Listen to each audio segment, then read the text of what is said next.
So why is it important for you to listen to the sermon and to be here today and to pay attention to this sermon? Because it will help us reflect on the things we're thinking up, our actions based on our thoughts. And it will show us that God is against people who think and do evil by taking advantage of their power they have. Welcome to the sermon. What are you thinking up? So we're in the middle of the book of Micah. Not in the middle, but we have been studying the book of Micah. And today we're going to start chapter 2. All right? So the context is Micah is speaking to Israel and Judah. They're mostly doing evil. They're mostly doing bad things. And in that context, Micah is here talking to them.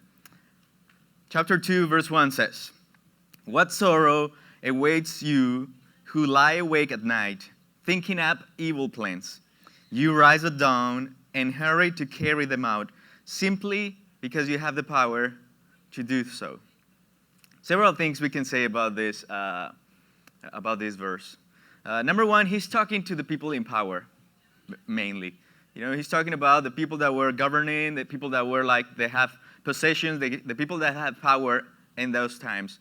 Those people were taking advantage of their power to do evil and to do things against the less, against the poor, against the people that didn't have that advantage.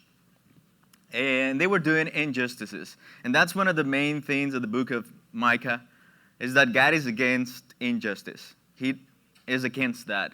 And he brings justice when there's injustices happening. And I was thinking about this, that we don't need to be in higher positions, we don't need to be like the mayor of a city or like the chief police or something like that in order for us to have power. Because where we are, we have some kind of power, we are like the head of the house, we're older than other people, we have more resources than other people. Even if our resources are little, we have more than other people. So we have some kind of power. Because at school, some of you are seniors, so you have power because you're not a sophomore, you're not a junior, When we are at work, sometimes you're the boss, or sometimes you have people in charge of you. Sometimes you can control things, sometimes you control money, sometimes you have the cash flow of money, sometimes you just have the power in your house and things like that. And how do we treat people with less power? It's what's important here, and it's what God is against. How do we treat people with less recognition? How do we treat people that has less resources? How do we treat the weak? How do we treat the poor? And that's what's going on here, Because sometimes we talk from our privilege, And from the privilege that we have and where we are at that point, we may be using that power to talk against other people, Sometimes it's easy for us to say, oh, you should be doing this and you should be doing that, but you're talking from your privilege, You're in that position because you have a little bit of maybe a better place than the other person. And in here, the thing is that they were committing injustices. The powerful people were committing injustices because, the verse says, because they were thinking up evil plans. So the question this morning is, what are you thinking up? What are you thinking up? The text says that they were having those thoughts at night. They were thinking those things at night. So what are the thoughts that you are having? What are the thoughts that you're letting come to your mind and to your heart recently? What are you thinking up? And sometimes it depends on the situation we face, difficulties and situations like that, or someone is doing something against us, or we're just thinking about evil. And what are you thinking up? What have you been thinking up to this day? Because at that point, they were doing evil because they were thinking up those things. So it's kind of like the source of those things starts with a thought. You start thinking about something, and then you operate based on those thoughts. There is a book that is called "Don't Believe Everything You Say." Don't Believe Everything You Think, by Joseph N. Nguyen, and he says our thinking is the root cause of our suffering. Our thinking is the root cause of our suffering. So his idea is if you don't think about those things, then the suffering is gone. But the more you think about those things, the more suffering you create within you. And that's what happens sometimes. We start like creating stories about things. Maybe we heard that someone said something, and then we start like creating stories in our minds. Like, oh yeah, that's because he said this, and he probably talked to these people, and he probably talked to that person, and he's probably gonna do this against me. Yeah, that for that reason, and maybe nothing just happened. But you're just creating that, and you're just creating suffering inside you because you're just biting yourself while you're thinking about those things. Sometimes we just create stories about things, and the more we think, the more we suffer inside. And that's the idea of the book. Like, if you cut the thinking, you cut the suffering. There's no suffering without thinking, he says that.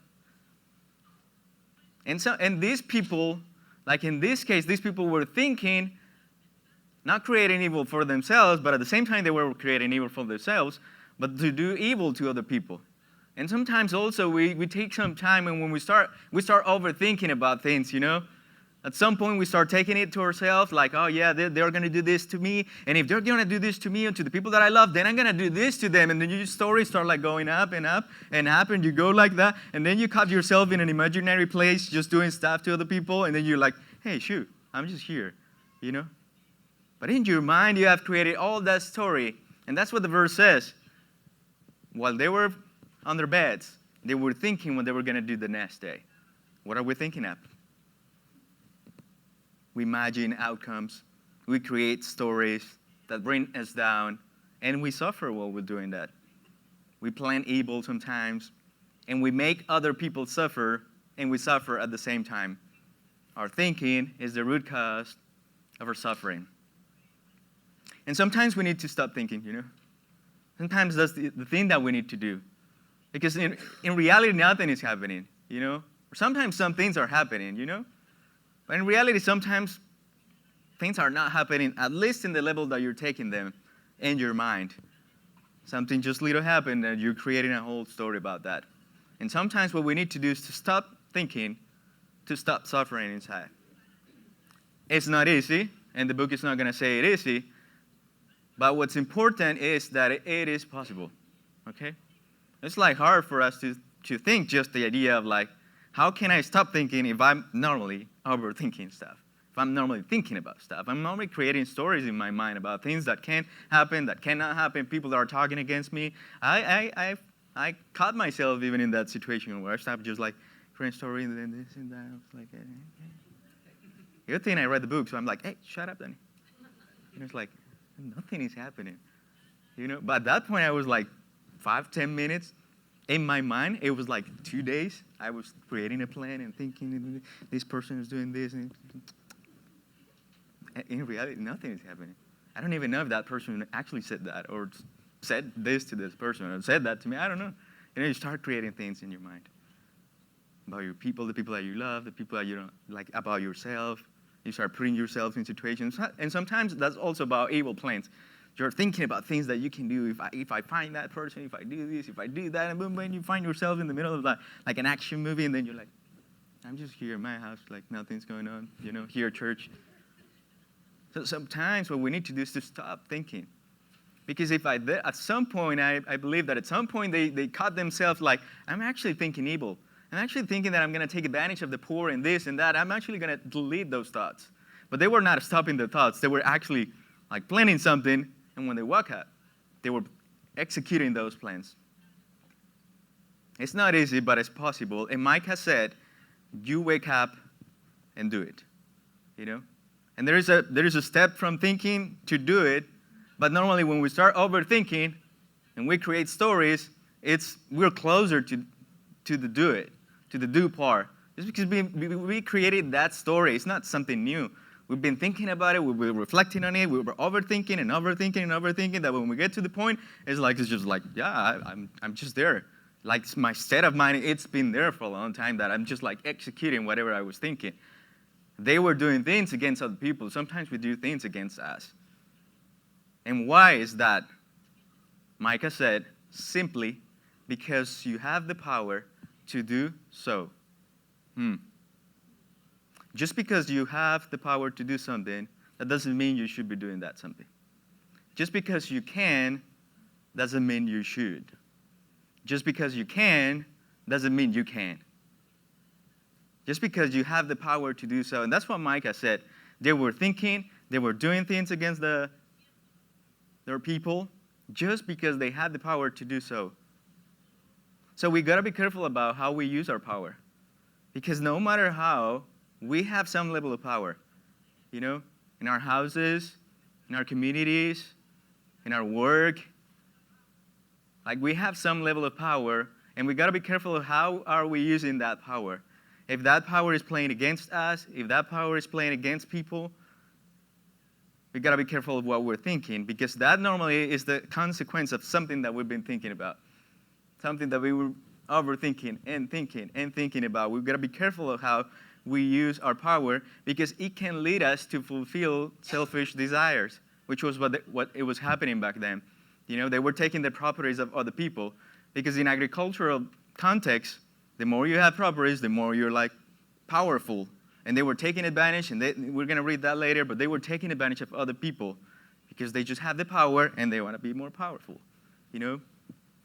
So if we let those thoughts come to us, we can start just filling ourselves with selfish desires, and that can lead to oppression, and that can lead to injustice. And that's when God was coming in the time of Micah, and he was like, I don't like that at all, and I'm going to do something. Because you're messing up with my people. You're messing up with the poor. You're messing up with the weak. Just because you have the power to do so, that's not good. That's not fair. So we got to pay attention to our motives and to what we're thinking in order for us to get to that. Verse 2, when you want a piece of land, you find a way to seize it. When you want someone's house, you take it by fraud and violence. You cheat a man of his property, stealing his family inheritance. And the beginning of the verse, it says, when you want. When you want, when you want, when you want, when you want. And that's sometimes what happens, is that the answer to the things that we're doing is that because I want to. You know, because I want to. Why are you doing that? Because I want to. You know? Why are you doing that? You think, I want to do it. You know? Because I want to. When you want a piece of something, you go and take it. When you want to take advantage of other people, you go and do it. When you want to take revenge of other people, you go and do it. Because you have the power to do so. When you want and when you want. And that was the problem. They were just thinking about themselves. I want this, so I'm going to get it. When you take advantage, when you take other people's joy, I mean, this is talking about properties and possessions, but sometimes what we take from other people is things that we cannot like touch. When we take other people's joy because I want to, because I want just to satisfy myself, and I'm taking the joy of other people, that's still not good. When you take the peace of other people because of your actions and the things that you're doing, that's just still not good. When you take the possessions of other people just because you want, that is evil. And they were doing so. We got to verse 3. But this is what the Lord says. I will reward you, your evil with evil. You won't be able to pull your neck out of the noose. You will no longer walk around proudly, for it will be a terrible time. If you're thinking up evil and you're doing evil, you're likely going to get evil back. If you're operating in the context of evil, you're probably going to start getting responses of evil. And that's why the invitation from Jesus is more about love than evil. But if you're acting in evil, you're probably going to start getting evil back in different circumstances. It's not necessarily like another person is going to attack you, but things are going to happen to yourself. Like if you're doing things against yourself, at some point that evil is going to consume you. It's going to take you. It's going to eat yourself. The people that you love, what happened in chapter 1. Like it starts from the outside, like with my enemies, but then it comes to the people that I love. And it comes to the possessions that I love, to the things that I care for. Evil over evil is not the answer, to our problems. But God is saying, if you're doing evil, then you're going to receive evil. And it's interesting that it says, you will not longer walk around proudly, Because when you have the power, when you do your things, when you're thinking that you're right and you're thinking that there's nothing wrong with you, you walk around proudly. It's kind of like you like what you're doing. And if that's wrong, even if you know that that's wrong, even if it's affecting other people, you walk around proudly. That's what was happening back then. They were not like doing that in secret. They were like, I have more, and I don't care. Just because I want, and just because I've had the power to do so. Because finally, the Lord is going to take care of those business.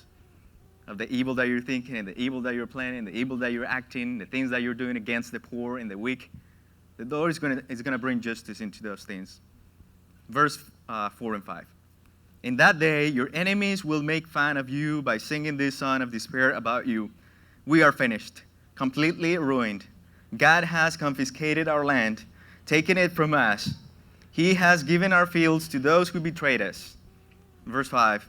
Others will set your boundaries then, and the Lord's people will have no say in how the land is divided. The Lord can give, and the Lord can take. The Lord can give, and the Lord can take. The Lord can give you something, the Lord can take away those something. Because that land didn't belong to them in the first place. The Lord gave it to them. And now they're taking those lands because they want and because they have the power to do so. Sometimes we take things that don't belong to us. The happiness of other people, the joy of other people, the peace of other people, the resources of other people, just because we want and just because we can. And the Lord is reminding us, that's not, I gave it to you. Why are you taking advantage of your place and your position just because you want and just because you can? So don't use what He's given you to take advantage of other people. Don't use what He's given you to use it against you. Don't use what the Lord has given us to take advantage of our power and our privilege and our place.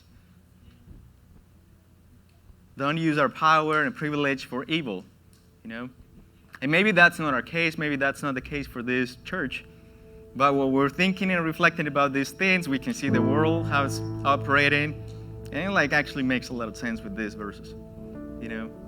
Maybe our communities, maybe our neighborhoods, maybe something in our lives, maybe something within us. Maybe at least to the level of our thoughts, maybe some of that is happening. It's going on in our minds. Where maybe we're not doing anything actually, but we've been thinking about things and doing and this and that, this because this and that. And then it's just we have a war in our minds. We're taking the other people's possessions in our minds. But that is going to take us to at some point, if we face the opportunity, we're going to do it. Because we've been thinking about that. So be careful with what you're thinking of. And the question for this morning is, what are you thinking of? To see you next Sunday. God bless you.